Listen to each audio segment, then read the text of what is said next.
Bismillah, Assalamualaikum warahmatullahi wabarakatuh. Perkenalkan, nama saya Muhammad Naufal Hidayat dari kelas MD 4B. Langsung saja, di sini saya akan sedikit membahas materi mengenai pelajaran manajemen keuangan Islam. Di sini saya akan membahas kembali sedikit materi yang telah dijelaskan, yaitu mengenai GCG atau Good Corporate Governance. GCG atau Good Corporate Governance adalah suatu praktik pengelolaan perusahaan secara amanah dan prudensial dengan mempertimbangkan keseimbangan pemenuhan kepentingan seluruh stakeholders-nya. Nah, dengan implementasi GCG atau penerapan GCG ini, maka pengelolaan sumber daya perusahaan diharapkan menjadi efisien, efektif, ekonomis, dan produktif dengan selalu berorientasi pada tujuan perusahaan dan memperhatikan stakeholders-nya. Nah, untuk GCG memiliki prinsip-prinsipnya.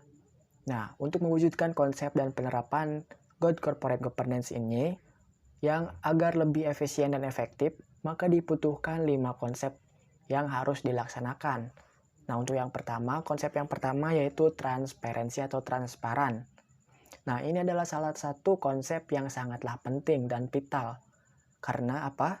Karena konsep ini berguna untuk menjaga objektivitas suatu perusahaan atau korporasi dalam menjalankan bisnisnya, yaitu dengan menyediakan informasi terbuka, jelas, mudah diakses, dan bisa dipertanggungjawabkan. Apalagi dengan kemajuan teknologi zaman sekarang ini. Tidak ada lagi alasan bagi perusahaan untuk tidak mengambil inisiatif dalam mengungkapkan berbagai informasi yang menyangkut proses pengambilan keputusan dan kebijakan yang dianggap penting oleh stakeholders-nya. Nah, untuk konsep yang kedua yaitu accountability atau akuntabilitas. Dalam konsep ini dibutuhkan untuk menganalisis sejauh mana kinerja yang telah dihasilkan oleh suatu korporasi atau perusahaan, yang dimana perusahaan harus mempertanggungjawabkan dan memberi kejelasan mengenai struktur, fungsi, sistem, dan elemen penting lainnya kepada stakeholders-nya.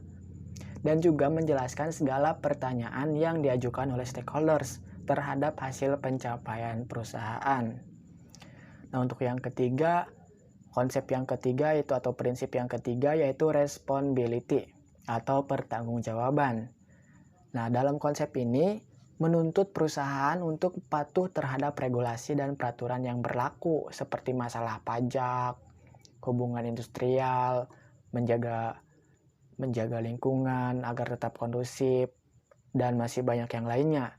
Nah, dengan kata lain, perusahaan tidak hanya dituntut untuk bertanggung jawab terhadap stakeholders internal saja, melainkan bertanggung jawab juga kepada stakeholders yang eksternalnya. Nah, untuk konsep yang keempat atau prinsip yang keempat yaitu independensi atau kemandirian. Konsep ini mendorong perusahaan untuk profesional dalam mengolah bisnis, sehingga tidak terjadi konflik kepentingan, bisa menciptakan kemandirian dan tidak bisa diintervensi oleh pihak manapun. Nah, selain itu juga, perusahaan juga harus mampu menciptakan nilai-nilai agar bisa menciptakan daya saing dengan perusahaan lain. Untuk konsep yang kelima itu fairness atau kesetaraan dan kewajaran ya. Nah, dalam konsep ini menuntut hadirnya perlakuan yang adil dan bijaksana dalam rangka pemenuhan hak-hak stakeholders yang sesuai dengan peraturan perundang-undangan yang berlaku. Nah, prinsip kesetaraan ini diharapkan bisa mendorong perusahaan untuk memberikan jaminan perlakuan yang adil terhadap pihak-pihak yang terlibat atau para pemangku kepentingannya. Nah, selain itu juga, GCG ini memiliki manfaat. Nah, manfaat yang bisa dirasakan apabila sebuah perusahaan menerapkan program GCG ini. Nah, untuk manfaat yang pertama yaitu meningkatkan kualitas kerja dan menimbulkan rasa memiliki bagi karyawannya.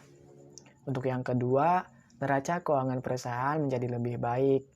Untuk yang ketiga, menciptakan efisiensi dan efektivitas dalam penggunaan sumber daya. Nah, untuk yang keempat, mencegah munculnya korupsi, kolusi, dan nepotisme.